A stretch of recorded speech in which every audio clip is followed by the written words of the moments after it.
রাসূল সাল্লাল্লাহু আলাইহি সাল্লাম হজের জন্য এহরামের জায়গা নির্ধারণ করলেন।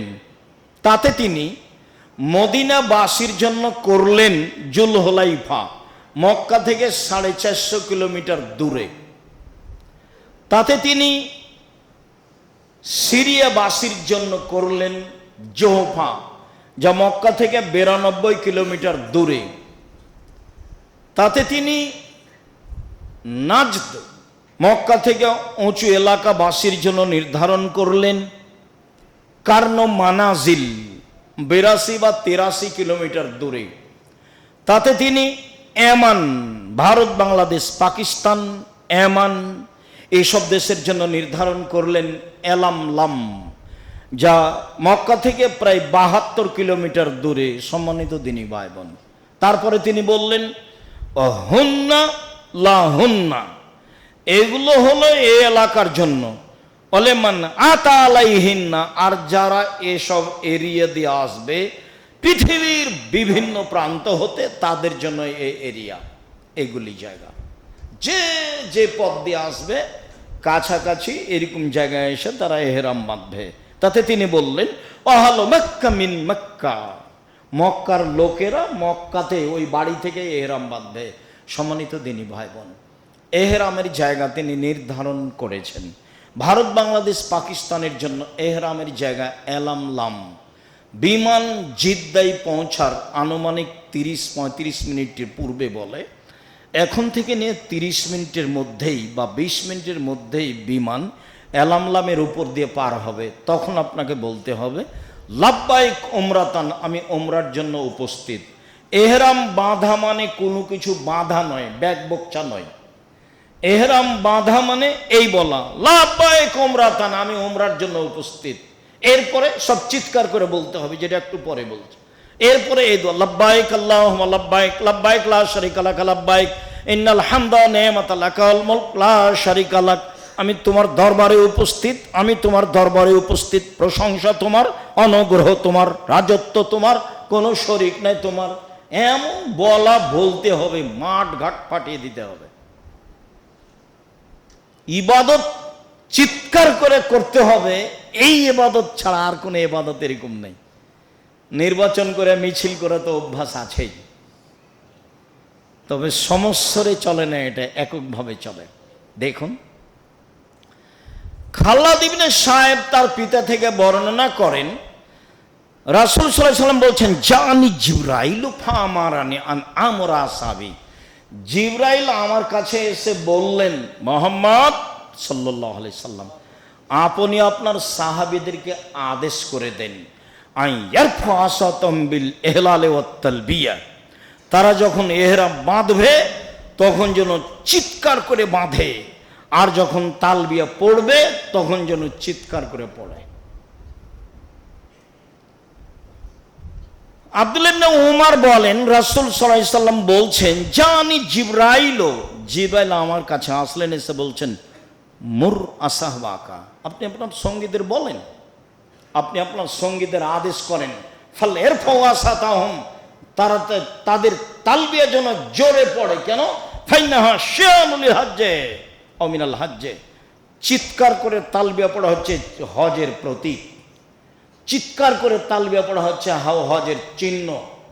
আমি হজ করতে এসেছি মানে এহরাম বাঁধার পর থেকে নিয়ে যতক্ষণ পর্যন্ত এহরাম চালু থাকবে ততক্ষণ পর্যন্ত আমাকে চিৎকার করে বলতে হবে লাব্বাইক আল্লাহুম্মা লাব্বাইক, লাব্বাইক লা শারীকা লাক লাব্বাইক, ইন্নাল হামদা ওয়া নি'মাতা লাকা ওয়াল মুলক লা শারীকা লাক। 1 মিনিট।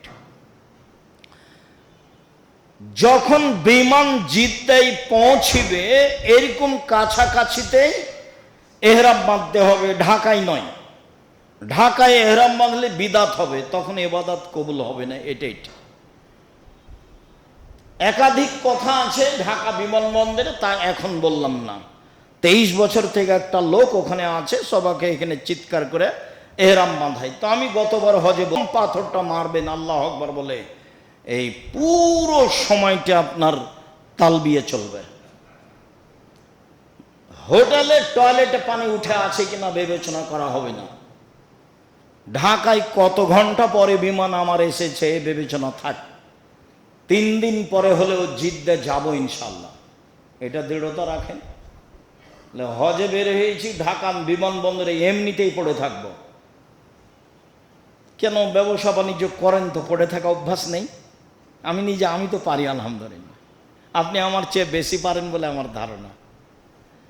জিদ্দা বিমানবন্দরে নেমে বলছে গাড়ি নেই, ওরা আগামীকাল সকাল গাড়ি পাওয়া যাবে, আর এখন রাত 8টা বাজে। দুশ্চিন্তা ভোগ করিয়েন না। মানুষের বেঁচে থাকার জন্য 3টে জিনিস লাগে: 1 খাবার, 2 পেশাব পায়খানা, 3 একটু থাকার জায়গা। যেখানে পড়ে আছেন সেখানে আপনাকে কেউ বের করে দিবে না, আপনি হজ করতে গেছেন মানে সবাই জানে আপনি আল্লাহর মেহমান, ওরা এটা খুব জানে। সম্মানিত দিনী ভাই বোন, বলছিলাম এহরাম মানে চুল তোলা যাবে না, কাটা যাবে না। এহরাম মানে নখ কাটা যাবে না।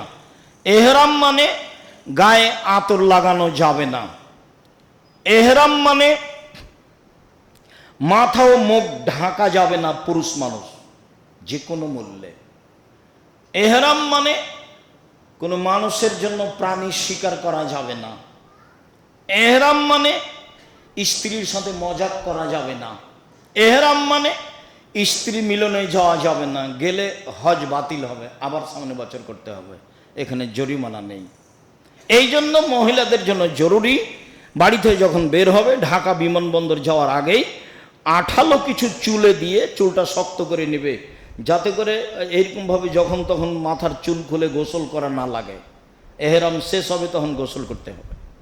গোসল করাও যদি লাগে তাহলে সামান্য একটু ভিজলেই হলো, চুল উঠে না যেন, আপনি তুলতে পাবেন না, এমনিতে উঠে যায় না যেন, এ ব্যাপার আপনার চেষ্টা থাকতে হবে। নখ কাটতে পাবেন না, মুখ ঢাকতে পাবেন না, জরুরি বিধান। সম্মানিত দিনী ভাই বোন, বুঝিয়ে আমল করবো ইনশাল্লাহ। আল্লাহুম্মা সাল্লি আলা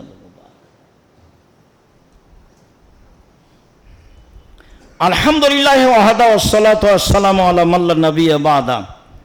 হজের রুকুন: 1 এহরাম বাঁধা, 2 আরাফার মাঠে অবস্থান করা, 3 তওয়াফ করা, 4 সাই করা।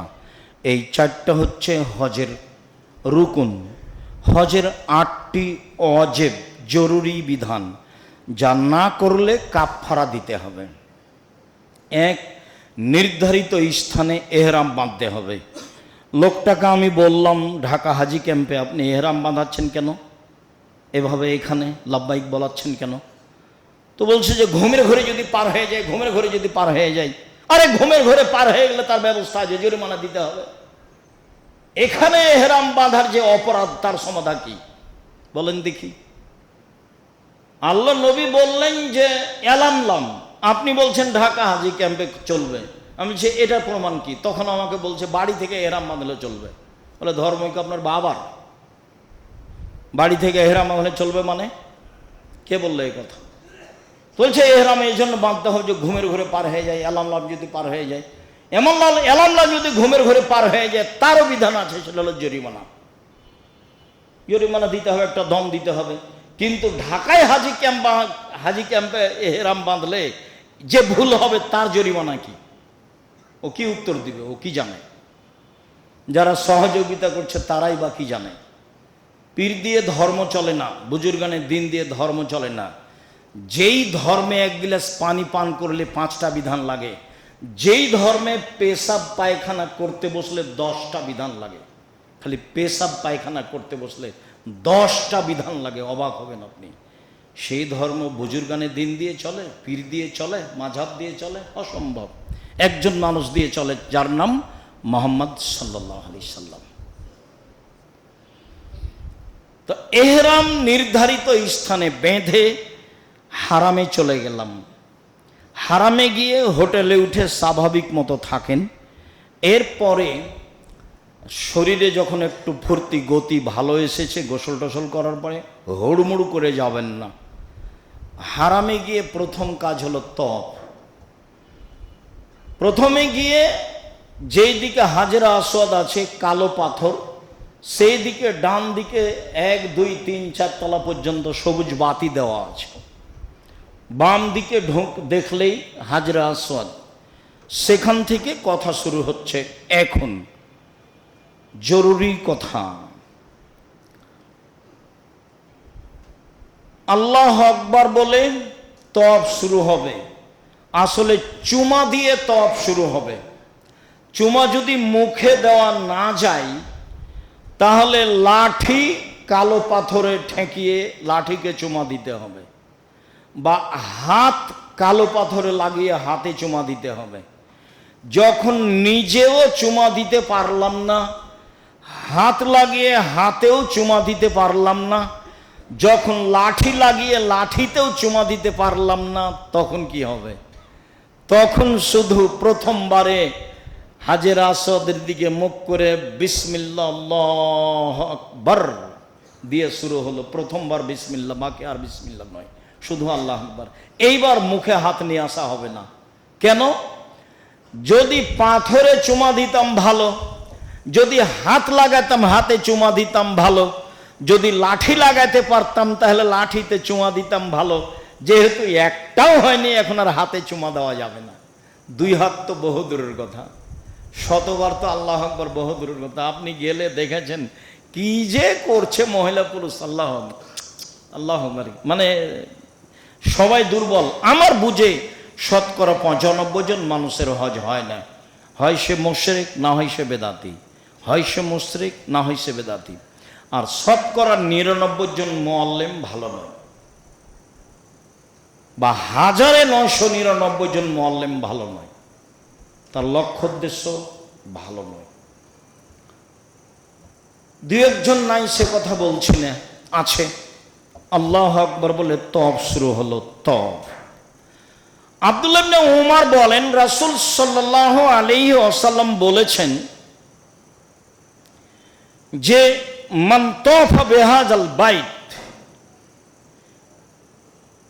কানা কাইতবে রাকাবাতিন। কেউ যদি বাইতুল্লাহ তওয়াফ করে তাহলে একজন গোলাম আজাদের সমান নেকি হবে। আমরা তো দেশে গোলাম নাই, দাস দাসী নেই, কাজে এটা বুঝি না। বুখারী মুসলিমের হাদিসে এসেছে একজন দাসকে আমি স্বাধীন করে দিলাম, মানে ওকে যেমন আমি স্বাধীন করে দিলাম, তার হাত, তার পা, তার চোখ, তার সবকিছু, গোটা শরীর, তেমনি আল্লাহ আমাকে জাহান্নাম থেকে মুক্ত করে দিলেন। আমি ওটা করলাম তা আল্লাহ এটা করলেন। বুখারী মুসলিম। আমি ওটা করলাম তা আল্লাহ এটা করলেন। সব বুখারী মুসলিমের হাদিসে এসেছে তার হাতের বিনিময়ে হাত, পায়ের বিনিময়ে পা, চোখের বিনিময়ে পা, চোখ। নামতে নামতে আল্লাহ রাসূল বলছেন তার লজ্জা স্থানের বিনিময়ে লজ্জা স্থানকে আমি জাহান্নাম থেকে মুক্ত ঘোষণা দিয়ে দিলাম। মানে গোলাম আজাদ অনেক নেকির কাজ। জুবাইর ইবনে মুতাইম রাদিয়াল্লাহু তাআলা আনহু বলেন, রাসূল সাল্লাল্লাহু আলাইহি সাল্লাম বলেন, ইয়া আব্দে মানাফ, কুরাইশ বংশের লোকেরা শোনো, পৃথিবীর মানুষ, কুরাইশ বংশের লোককে আমি বলে যাচ্ছি, লা তামনু আহাদান তাওফা বিহাযাল বাইত ওয়া সাল্লা আয়াতা সাতিন শামিন লাইলিন ওয়া নাহারিন। 24 ঘন্টা তওয়াফ চলবে, কুরাইশ বংশের লোক কাউকে বাধা দিতে পাবে না। মানে মসজিদের দেখাশোনা কুরাইশ বংশ করে, কালো করছে না, আজও করছে, চিরদিন করবে, যদিও এখন টেন্ডার হয়। কুরাইশ বংশের লোকেরা শোনো, 24 ঘন্টা সালাত চলবে কাবা ঘরে, কেউ বাধা দিতে পাবে না। 24 ঘন্টা তওয়াফ চলবে কাবা ঘরে, কেউ বাধা দিতে পাবে না। সম্মানিত দিনী ভাই বোন, মসজিদে নববীতে 2 রাকাত সালাত আদায় করলে 1000 গুণ বেশি নেকি হয়, এ কথা ঠিক। কাবা ঘরে 2 রাকাত সালাত আদায় করলে পৃথিবীর অন্য মসজিদের চেয়ে 1 লক্ষ গুণ বেশি নেকি হয়, এ কথাই ঠিক। তবে 1 লক্ষ গুণের হাদিসে একটু ত্রুটি আছে, আর যেগুলো হাদিস 1 লক্ষের বেশি সেগুলো সব ঠিক। একাধিক হাদিস 1 লক্ষের বেশি। কাবা ঘরে 2 রাকাত সালাত আদায় করলে সারা পৃথিবীর যে কোনো মসজিদ থেকে কত বেশি হবে? 1 লক্ষ গুণের বেশি। 1 লক্ষ গুণের বেশি। 1 লক্ষ গুণের বেশি। সম্মানিত দিনী ভাই বোন, উবাইদ ইবনে উমাইর বলেন, ইজাহিম আব্দুল্লাহ ইবনে উমর আলাল হাজর আল আসওয়াদ ও রুকনাল ইয়ামানি জিহামান লাইজাহম আলাইহি মা রাইতু আহাদান মিন আসহাবি রাসূলিল্লাহি সাল্লাল্লাহু আলাইহি ওয়াসাল্লাম ইজাহিম আলাইহি। আব্দুল্লাহ ইবনে উমারকে আমি এই হাজরা আসওয়াদে আর রুকনে ইয়ামানিতে খুব ভিড় করতে দেখেছি, আমি অন্য কোনো সাহাবীকে এরকম দেখিনি। তখন আব্দুল্লাহ ইবনে উমর বলছেন, শুনুন, ইনাফাল জালেকা, আমি আব্দুল্লাহ ইবনে উমর যদি ভিড় করে হাজরা আসওয়াদে চুমা দিই, যদি ভিড় করে আমি রুকনে ইয়ামানিতে হাত লাগাই, আমি আল্লাহ রসুলকে বলতে শুনেছি, আল্লাহ রসুল বলছেন, ইন্না মাসামা কাফারাতুল লিল খাতায়া, তওয়াফের সময় যদি এই দুটা স্পর্শ করে তাহলে মানুষের সব পাপ মুছে গেছে। তওয়াফের সময় যদি কে এই দুইটা স্পর্শ করে তাহলে সব পাপ মুছে গেছে। 2, যদি গুণে 7 বার তওয়াফ করে তাহলে গোলাম আজাদের নেকি হবে। 3, লায়াজাও কাদামাল্লাহ এর ফোকরা, যতবার পা নামাবে 10টা পাপ মিটে যাবে, 10টা নেকি লিখা হবে। যতবার পা উঠাবে 10টা পাপ মিটে যাবে, 10টা নেকি লিখা হবে। মনে রাখবেন, হজ উমরাতে গিয়ে তওয়াফের চেয়ে আর কোনো বেশি নেকির কাজ নেই। কোরআন মাজিদ যদি পড়েন, কাবা ঘরে হেলান লাগিয়ে পড়লে অক্ষরে 10 নেকি, আর জঙ্গলে পড়লে অক্ষরে 10 নেকি। মানুষ সবাই কোরআন মাজিদ পড়ছে তওয়াফ বাদ দিয়ে, তা আমরা আর কি করি? আমি তো বলতেই আছি। হজ সফরে গিয়ে মাগরিবের সলাত সসময়ে, কসর নেই। এশার সলাত সসময়ে, কসর। ফজরের সলাত আদায় করে মিনা ত্যাগ করতে হবে, আপনাকে রাতে নিয়ে যাবে। এরকম পরিবেশ আমার সাথে ঘটে না। আমি বলেছি আমি তো পায়ে হেঁটে যাবো, আপনাকে তো জিম্মেদারি নিতে বলিনি, বাস আপনার সাথে এসেছি এ পর্যন্তই। আর আপনি কি খিদমত করলেন এটা আমি কিছু পরামর্শ দিলে ঢাকায় গিয়ে নেমে পরামর্শ দেবে, এখন নয়। আপনার কোনো কর্ম নিয়ে আমি আব্দুর রাজ্জাক বিন ইউসুফ আলোচনা করব না, এটা আমি না করে দিয়েছি নিজেকে। খাবার দিলেও কিছু নাই, না খাবার দিলেও কিছু নাই। ও আমাকে জায়গায় দিতে পারেনি আরাফার মাঠে, তো না জানি কত অপমান হয়েছে, চিন্তা করবেন না। এই নিয়ে আমার মাথা ব্যথা নেই। হজ কঠিন কাজ, এ কথাই ঠিক। রাতে নিয়ে যাবে, ফজরের সালাত আদায় করে মিনা থেকে আরাফার মাঠে যাবেন। আরাফার মাঠে কোনো ইবাদত নেই, শুধু ওইটাই চলছে, লাব্বাইক লাব্বাইক আল্লাহুম্মা লাব্বাইক লাব্বাইক লা শারিকা লাক লাব্বাইক ইন্নাল হামদা ওয়া নি'মাতা লাক ওয়াল মুলক লা শারিকা লাক। ওই যে হোটেলে ফজরের পরে লাব্বাইক শুরু হয়েছে, চলতেই থাকবে। মিনাই সারা দিন সারা রাত, আরাফার মাঠে সারা দিন চলতে থাকবে। তবে জোহর আসর একসাথে সালাত আদায় করতে হবে। জোহর 2 আসর 2 একসাথে, জোহরের টাইমে জোহর 2 আসর 2। বক্তব্য আগেই হবে। হাজারে শতকরা 95 জন মানুষ জোহর আসর একসাথে পড়ে না এবং কসর পড়ে না। আমার অনুমান তারা প্রায়ই বেদাতি মানুষ, প্রায়ই মুশরিক মানুষ। তারা জোহরের টাইমে জোহর 4 রাকাত, আসরের টাইমে আসর 4 রাকাত পড়ে। এটা রাসূলের সুন্নাত নয়। জোহরের টাইমে জোহর 2 রাকাত, আসরের টাইমে আসর 2 রাকাত। কসরই পড়তে হবে, আপনি পড়তে বাধ্য।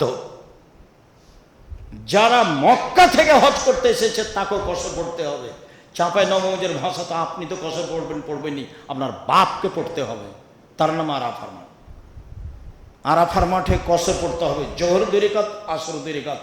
যারা কাবা ঘর, যারা মিনা মাঠের পাশে বসবাস করে, তার বাড়ি, তার বাপের বাড়ি, তার 14 গোষ্ঠী বাড়ি, হাজার হাজার বছর থেকে মিনার পাশে তার বাড়ি, ও হজ করতে এসেছে, তাকেও কসর পড়তে হবে। সম্মানিত দিনী ভাই বোন, এরপরে জোহর আসর শুরু হয়ে শেষ হয়ে গেলে এবার আসলো ক্ষমা চাওয়ার দোয়া। হাত তুলে দোয়া করা দিন রাত। জায়গা নিজের মতো বাছাই করে নেবেন, মন্তব্য করবেন না কারোর প্রতি। কি করলো ভালো, কি করলো মন্দ, এই মন্তব্য নাই। আবু হুরায়রা রাদিয়াল্লাহু তাআলা আনহু বলেন, রাসূল সাল্লাল্লাহু আলাইহি ওয়াসাল্লাম বলেছেন, খায়রু দুআ দুআ ইয়া আরাফা ও খায়রু মা কুলতু আনা ও খায়রু মা কালাম আলাম বিয়া মিন কাবলি।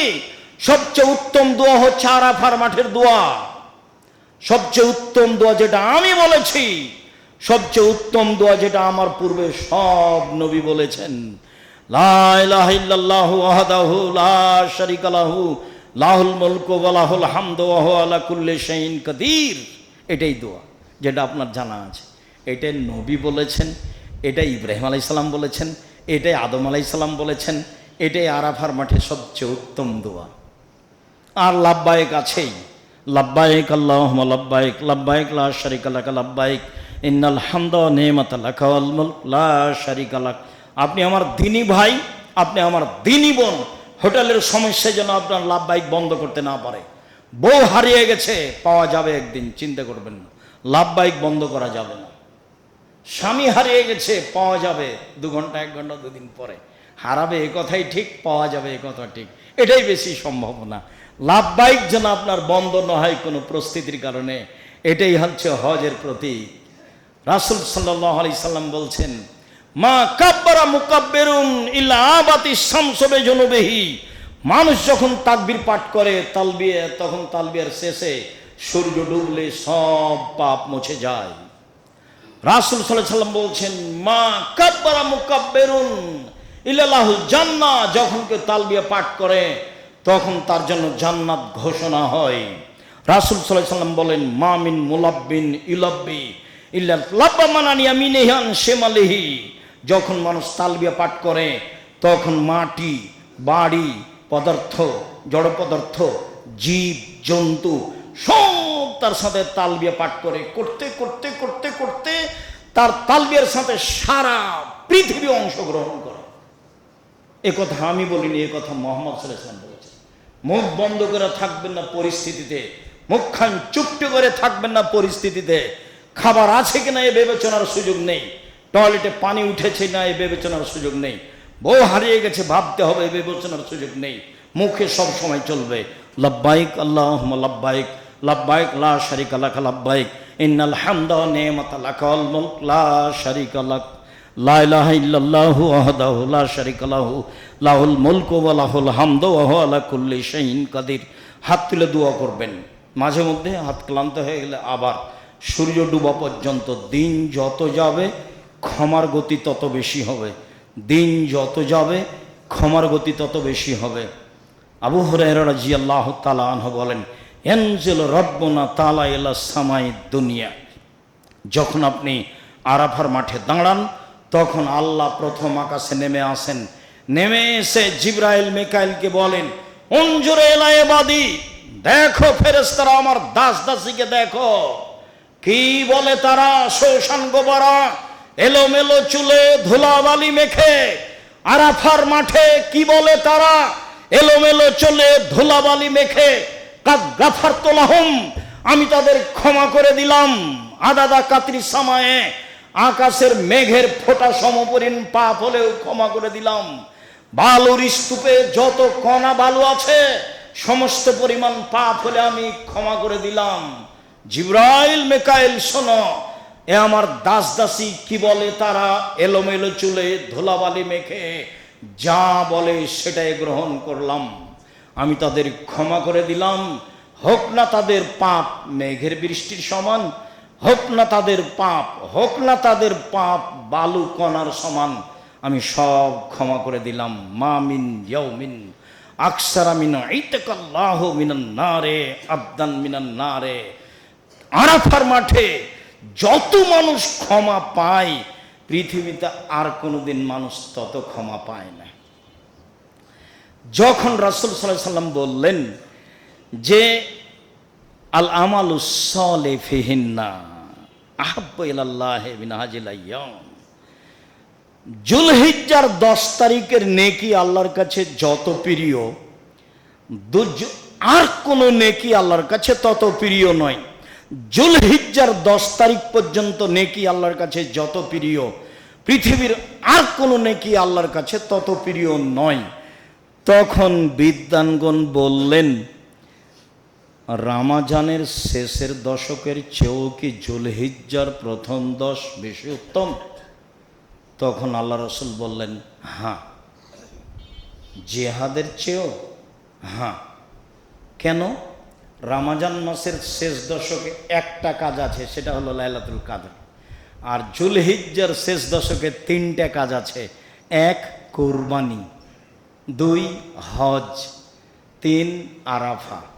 ব্যতিক্রম দিন আরাফা। সম্মানিত দিনী ভাই বোন, আমি আপাতত হজের আলোচনা থেকে ফিরে আসলাম। যা বাকি থাকছে তা সময়ের গতিতে আপনার সাথে হবে। জুলহিজ্জার 1 থেকে নিয়ে 10 পর্যন্ত দু একটি কথা আপনার সাথে জরুরিভাবে বলি, যেটা আপনার নাগালের ভিতরে। জুলহিজ্জার 1 তারিখ থেকে 10 তারিখ বা 13 তারিখ পর্যন্ত আপনার 1 নাম্বার কাজ, 1 থেকে নিয়ে 9 পর্যন্ত এক টানা সিয়াম থাকতে হবে। আবারও বুঝেন, এই ছেলে ঘুমাচ্ছ কেন? সম্মানিত দিনী ভাই বোন, জুলহিজ্জার 1 থেকে নিয়ে 9 পর্যন্ত এক টানা সিয়াম, জুলহিজ্জার 10 তারিখ পর্যন্ত সবচেয়ে উত্তম নেকি আল্লাহর কাছে, সবচেয়ে প্রিয় নেকি আল্লাহর কাছে। কি করতে পারি তাহলে? মনে থাকবে কি? 1, সবচেয়ে প্রিয় ইবাদত আল্লাহর কাছে কি ইবাদত? আবার বলি, আল্লাহর কাছে সবচেয়ে প্রিয় ইবাদত কোন 10 দিনের? জুলহিজ্জার 1 থেকে 10 পর্যন্ত এই 10 দিনের। তো কি ইবাদত? তাতে আমরা 1 নম্বরে কি বললাম? সিয়াম 1 থেকে 9 পর্যন্ত। 2, কুরবানি। মনে রাখবেন, কুরবানিকে অত সাধারণ ভাবিয়েন না। যেসবগুলো আল্লাহকে সন্তুষ্ট করার বড় বড় মাধ্যম রয়েছে দুনিয়াতে, তার একটা বড় মাধ্যম কুরবানি। আমরা চাঁপাইনবাবগঞ্জের মানুষ, একটা পরিবারে 3-4টা কুরবানি দেয়, এটা আমাদের জানা ছিল না, খালি হাদিসে পড়েছি। আপনাদের বেড়াইতে এসে দেখছি যে একটা মানুষ একাধিক কুরবানি দেয়, খুব ভালো কথা, খুব খুশি হলাম। যে পরিমাণে আফসোস আছে সেই পরিমাণে আনন্দ আছে। আফসোসও এই পরিমাণই আছে বা তার চেয়ে বেশি। আফসোস আপনার উপরে, আমার এর চেয়ে বেশি আছে। ভালো কথা, একাধিক কুরবানি দেন, কেননা জুলহিজ্জার 1 থেকে 10 পর্যন্ত দ্বিতীয় বড় আমল কি? কুরবানি। আল্লাহ রসুল জিজ্ঞাসা করা হলো সবচেয়ে গুরুত্বপূর্ণ কোন হজটি? বলে যেখানে বেশি কুরবানি আছে আর বেশি তালবিয়া আছে। কুরবানি আপনি স্বাভাবিক কাজ মনে করিয়েন না, যদি কেউ ফরজ নয়। কুরবানি দিয়ে আল্লাহকে সন্তুষ্ট করা যায়। কুরবানি কুরব থেকে নির্গত আছে, আদম থেকে নিয়ে কিয়ামত পর্যন্ত কুরবানি চালু থাকবে মানুষের সমাজে, ছিল, থাকবে। আমাদের কুরবানি, ইব্রাহিম আলাইহিস সালামের কুরবানি, যা গত জুমায় চিনাদিতে বিস্তারিত বলেছি, আপনার মনে আছে। আপনি আল্লাহকে সন্তুষ্ট করার জন্য একাধিক কুরবানি দিন, সেটাই ভালো। আমরা শুধু ভাগে দিতাম, ভাগেটা আমার খুব মনে আছে। আমার আব্বা কৃষক মানুষ, ভাগে কুরবানি দিতেন, এটা আমার লম্বা সময় ধরে মনে আছে। আর আমি যেদিন থেকে মাঠে নেমেছি 90 সাল থেকে, সেদিন আমি ভাগে কুরবানি না করেছি। সে যে যাই বলুক, এভাবে বলছে মানুষে, কে বলেছে 7 ভাগে কুরবানি চলবে না? এরপরে আমি বলছি 7 ভাগে কুরবানি দিয়েন না, 1 ভাগেই দেন। আমি 90 সাল থেকে নিয়ে 97 সাল থেকে নিয়ে 97 সাল থেকে নিয়ে এখন পর্যন্ত আমার বড় বড় আলেমদের সাথে বৈঠক হয়। খালি 12 জন মুফতি আছে জামিয়া সালাফে ফতোয়া বিভাগে, দেশ বিদেশের, যাদের বেতন প্রায় 1 লক্ষ টাকা, 80,000 টাকা, 60,000 টাকা। 12 জন মুফতি আমার সামনে, আর 7 জন এক নয়। মাওলানা আব্দুল্লাহিল কাফি আল কোরাইশি রাহিমাহুল্লাহ বলেছেন, 1960 সালে মারা গেছে, নাম শুনেছেন কি না? আমরা তাদের আবাদ করার জায়গায় আবাদ করি, নিজে কিছু করতে পারিনি। মাওলানা আব্দুল্লাহিল কাফি আল কোরাইশি রাহিমাহুল্লাহ তার ফতোয়া মাসাইল বই লিখেছেন, একটা গরুতে 7টা পরিবার অংশগ্রহণ করবে, এমন হাদিস আমি আব্দুল্লাহিল কাফি আল কোরাইশি জানি না। তার তদন্ত, আর আমি আমার তদন্ত বলছি। অতএব একটা পরিবারে অন্তত একটা কুরবানি করেন, এটা আপনার জুলহিজ্জা মাসের দ্বিতীয় বড় কাজ। শতাধিক করেন, ভালো কথা। 10টা 50টা করেন, ভালো কথা, অনেক নেকির কাজ। তৃতীয়, দান। মানে রমজানের চেয়ে বেশি উত্তম এই 10 দিন। কি করবেন এই 10 দিনে? 4, তাসবিহ, সুবহানাল্লাহি আলহামদুলিল্লাহ লা ইলাহা ইল্লাল্লাহু আল্লাহু আকবার, সুবহানাল্লাহি ওয়া বিহামদিহি সুবহানাল্লাহিল আযীম, লা ইলাহা ইল্লাল্লাহু ওয়াহদাহু লা শারীকা লাহু লাহুল মুলকু ওয়া লাহুল হামদু ওয়া হুয়া আলা কুল্লি শাইইন কাদির। 5, ইস্তিগফার, আস্তাগফিরুল্লাহ ওয়া আতুবু ইলাইহি, আস্তাগফিরুল্লাহ আল্লাযী লা ইলাহা ইল্লা হুয়া আল হাইয়ুল কাইয়্যুম ওয়া আশা যে বুঝতে পেরেছেন আমরা 10 দিনে কি করব, 1 থেকে 9 পর্যন্ত সিয়াম থাকব। 1, 2 বেশি বেশি কুরবানি করব।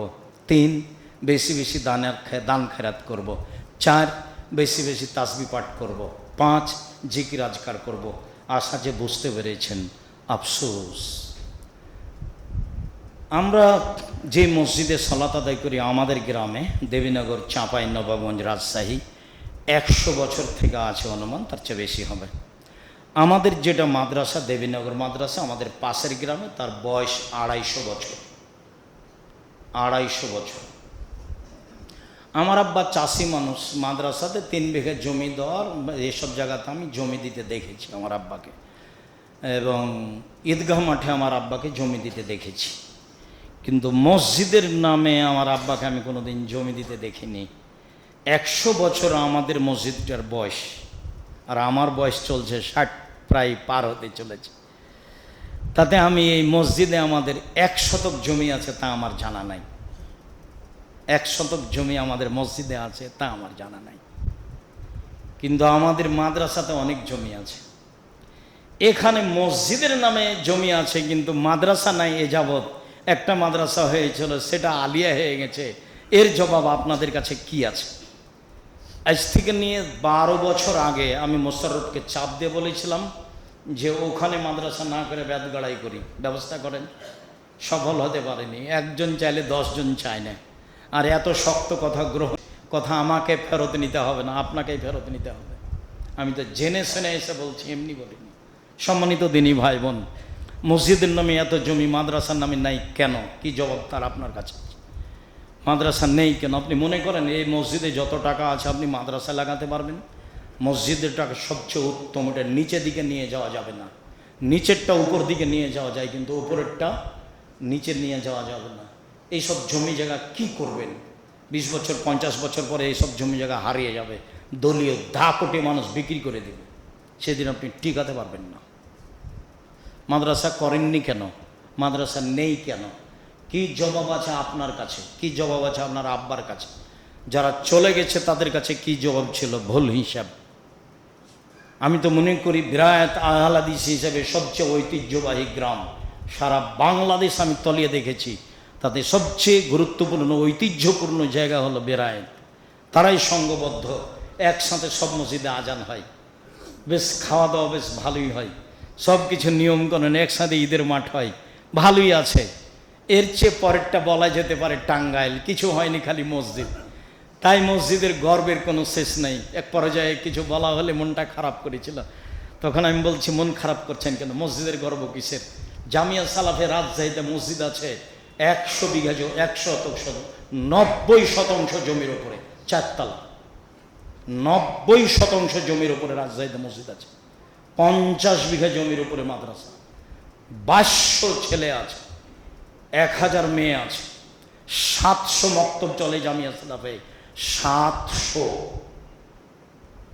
জামিয়া সালাফে 5000 ছেলে মেয়ে পড়াশোনা করে, 519 জন ইয়াতিম আছে, 700 মক্তব আছে, 16 থেকে 20,000 পত্রিকা আছে, ক্ষুদ্র ঋণের ব্যবস্থা আছে, অনলাইন আল ইতেসাম টিভি আছে, আল কিশলাই পত্রিকা আছে, আরবি পত্রিকা আছে। দিনের খিদমতের জন্য সবসময় প্রস্তুত আছি। বাংলাদেশের যে কোনো জায়গায় দুর্ঘটনা ঘটলে 10 টাকা নিয়ে উপস্থিত হবো, সেখানে আলহামদুলিল্লাহ ইনশাল্লাহ তার ব্যবস্থা আছে। 10 টাকা নিয়ে, 10 পয়সা নিয়ে সেখানে উপস্থিত তার ব্যবস্থা আছে। তার নাম জামিয়া সালাফিয়া। এই জন্য আপনাকে আমি বলি, জামিয়া সালাফিয়াকে ভালোবাসেন, করার চেষ্টা করেন, পয়সাপাতি জমা করে একটা জায়গা ঠিক করেন। আমি আপনার সাথে আছি, আমাকে টাকা পয়সা দিতে হবে না। জামিয়া সালাফের কাছে আমি ঋণী নই। আমার আব্বার জমি জায়গা আছে, সেটা আমার সম্পদ। আপনি বুঝতে পারেন না? 90 সাল থেকে আমি কেন বলে আসি, কেউ যদি বলতে পারে আব্দুর রাজ্জাক সাহেবকে আমি পথ খরচ দিয়েছিলাম, প্রমাণ হয়ে গেলে আমি জাতির সামনে বক্তব্য দেব না। জাতির কাছে পয়সা চাওয়া তো বহু দূরের কথা, নিজের পরিবারের জন্য জাতির কাছে পয়সা চাওয়া তো বহু দূরের কথা। কেউ যদি বলে দিতে পারে আব্দুর রাজ্জাক সাহেব একদিন আমার কাছে পথ খরচ চেয়েছিল, আমি জিন্দেগিতে কোনদিন বক্তব্য দিব না।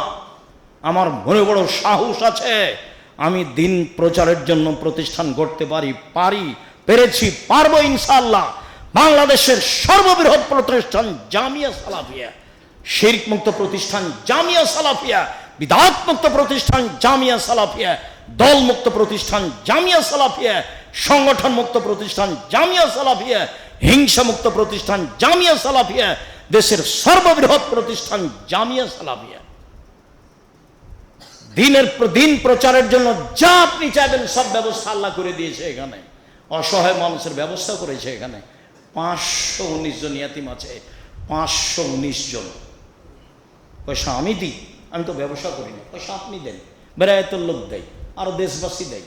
সরকারি অনুদানে জামিয়া সালাফে চলে না, বৈদেশিক সহযোগিতা দিয়ে জামিয়া সালাফে চলে না, কোনো বৃত্তশালী দিয়ে জামিয়া সালাফে চলে না। আপনার মতো সাধারণ মানুষের সহযোগিতা দিয়ে আল্লাহর বিশেষ রহমতে জামিয়া সালাফে চলে। মর্মে আপনার কাছে আমার আন্তরিক বিনীত অনুরোধ, খুতবার শেষে এসে জরুরি অনুরোধ, আপনি চেষ্টা করেন একটা